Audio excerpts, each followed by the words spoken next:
Good news today, somewhat anyway. Canada's jobs report showing some jobs added. Amanda Lang, CTV News Chief Financial Correspondent, joining us today. Amanda, thanks for the time this afternoon. And let me begin by saying the reason I'm sort of tempering my reaction is, yeah, it's great that we added, 18,000 jobs in the month of June, but there's more to this report. There is, in the sense that the jobs are all part-time jobs, and there were in seasonal sectors. So what you might expect, I guess, you're probably seeing a big pickup in student employment. So you're seeing retail, sales and service. But the good news is that does have youth employment down. So it's now at 2024 levels. It's still too high. It's in double digits, but it's off the really, really high water marks, Aaron. And given how important the jobs are to young people, both in terms of, their finances, but also experience, it's good to see that. Now, the other part of this, if I read this right, Amanda, this is the part that really kind of stuck out to me, is the number of manufacturing jobs lost that they measured, which I thought the number I saw was 55,000. Is that possible? Yeah, and that could just be, of course, an anomaly with a couple of big moves, things put on hold. But yes, we're watching manufacturing, and what the economists would say is the sectors that are still most exposed to the trade friction are still the places we're seeing weakness, both in terms of their output and in terms of labor, and that's definitely the case here.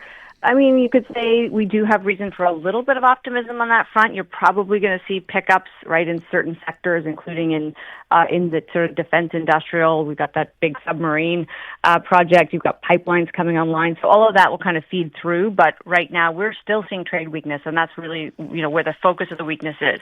Yeah, and I'm just looking at some of the comments on this, people suggesting, we ought not to be surprised based on those numbers, right? What's going on with the U.S. now, the non-renegotiation of CUSMA, not only are these, the significant numbers, but don't expect them to change, expect them to get worse. Yeah, I mean, I would say yes and no. KPMG did a survey, really interesting look at manufacturers and their intentions to locate their operations south of the border. There's a reality at play. Businesses that want to keep trading with America are going to move stuff south. And that's partly what we're seeing here, right? There's kind of a reallocation of capital and resources.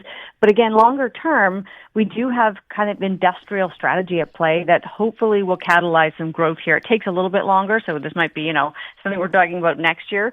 But it's not inevitable that we don't have growth in manufacturing. It's just the trade-focused areas, the old ones, are likely to continue to suffer. Yeah, and then at the same time, I think, based on, again, some comments, the idea that if you're a company now looking to come and invest somewhere, go to the U.S., go to here, there's not even a fair comparison anymore. And to that end, we're losing potential investment here as well to the U.S. Well, I would say yes and no. I mean, we have actually seen an uptick in foreign direct investment in a big way. Now, a lot of that has been in the outright acquisition of companies, so take that as you will. It's not necessarily the way you want it to happen. But Canada is positioning itself pretty well, right, in the partnerships that our governments are making. And I say governments because it's happening at the provincial as well as the federal level. We are trying to attract business here. We still have access to the U.S. market, right, in a preferential basis. So we still have that going for us as long as we have the trade deal, and it's still in place, we should remember. And, we have a lot to offer. We have a pretty big population and a pretty robust economy. So I would say we could be pessimistic, but the adjustment we've had to go through has been hard, and I think businesses have done a good job. It's going to continue a little bit, but I think for the most part now we can think about how do we grow a new industrial base that actually takes us forward. Well, you sound so optimistic, given all the, the ne'er-do-wells who kind of weighed in on this, imagining it's going to be even worse. Did you read David Rosenberg's piece saying the Canadian dollar, he doesn't see it very long from now, actually heading down to 60 cents by the end of 2027? Yeah, and I mean, there are pros and cons of that, right? Of course, one reason for that is we should see oil prices soften as well, because if this war in Iran ever does end, right. We just saw at the beginning of the week that oil prices were reverting to pre-war levels, and they're expected to really soften. Now, that's not great news for our energy sector or our governments, but it is good news for consumers. And Canadian dollar weakness, of course, can be good for people that are, trying to sell our goods abroad. It makes our stuff look more attractive, if you will. So there are some pluses to it. It makes our exports more attractive. It's harder if you're purchasing U.S. goods, but maybe we should start thinking about our dollar in terms of how it trades against the euro rather than the U.S. I wonder too if you made any or you make any kind of headway when you hear Pete Huckster. I didn't want to bring politics into this, but I commented off the top today that it's kind of amazing to me to hear the U.S. position from their Canadian ambassador here. Really not change or be willing to accept any kind of criticism at all, right? And I wonder, what does that do for the business climate here? Yeah, I mean, I think a lot of people have learned that to just take a grain of salt with what the U.S. ambassador has to say. He doesn't seem afraid to ruffle feathers. To say that there is blame on both sides, I guess, sure. A bully pushes you down in the schoolyard, you're to be blamed for falling. I guess so. But in this case, there are what they would call irritants. And he's sort of out in front of our trade negotiations, and they've been very vocal that they want liquor back on Canadian shelves in the provinces where it isn't, and that's fine. They can make that case. I'll tell you what it does, though. It reinforces that it's working. It reinforces that we are making ourselves heard on that front, because it's painful to them, especially not to be in Ontario, which is one of the biggest markets in the world. So, I mean. I guess I would say about Ambassador Hoekstra, I take it with a bit of a grain of salt, but it's indicative of their thinking, which is that we are negotiating, but, Canada is seen as being offside on some issues still. I think it's always interesting when he points out, and I had a chance to speak to the U.S. Consul General in Montreal, who's, about to leave, actually, and he kind of makes the same points. This idea that, they kind of rub it in our face to say, negotiations between the U.S. and Mexico are moving along quite well. As opposed to Canada, kind of like, if you did what they did, we could be talking to you too.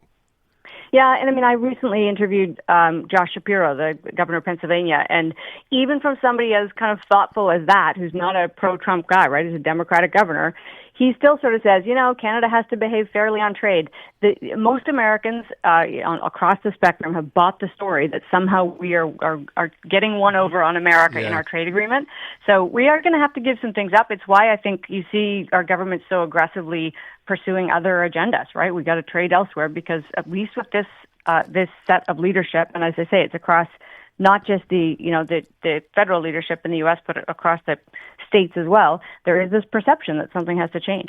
I would ask, by the way, if I can, I started my show one day this week by saying, I think it might be time for Canada to lift the booze ban, right? Given that it's such an irritant. There's also, I think, a Republican senator or congressperson in New York trying to introduce a bill that would punish Canada for not, putting these liquors back on the shelf. Do you think it's the time to do that? I'm just curious. Like say, we'll put the U.S. liquor back, and you have free choice. You want to buy it, you don't. If you're anti-American, don't buy it. I think you should ask a steel worker if it's the right time, or an auto worker if it's the right time. These are, you could make an argument for sure that we should. It is, of course, against our trade agreement to block the sale of liquor in our country. But we still have massive, these aren't minor inconveniences. To people in the steel industry, we've got businesses in danger of going under that are being supported by federal tax dollars to prevent that. What I would say is the minute we get movement on steel and aluminum tariffs, liquor goes back on the shelves. Let's do it. But we have something that's clearly bothering them. You could see why negotiators wouldn't want us to rush that out of the equation. See, I was thinking kind of flip side. If we were to do that, then maybe they open those negotiations because we did kind of make a move and say, okay, we'll let this happen. Then they would say, great, now you've done this. Now let's talk about steel, for example.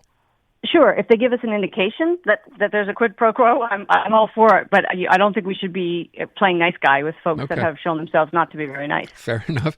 I want to ask one last thing with respect to the numbers today. Any difference as far as when the Bank of Canada comes out with this interest rate decision, do you think?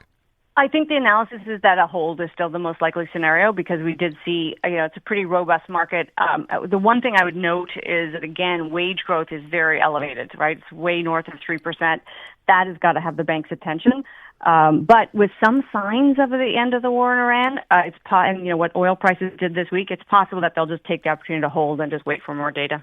Last question before I let you go. We know the Prime Minister, of course, was in Saudi Arabia yesterday. We're trying to do some kind of trade. I know we do a little bit with them, but obviously not very much.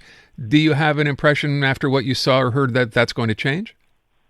Oh, yeah. I mean, and the Prime Minister said it pretty bluntly to journalists who are traveling with him, which is, the finger wagging from afar era is over.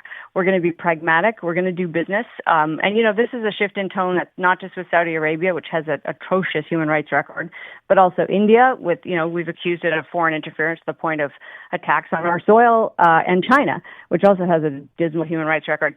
Economic pragmatism is leading the way, and Canadians who don't like it are going to have to kind of hold their breath on it because it seems to be that's the name of the game these days. We leave it at that. Amanda, thank you so much. Always appreciate it.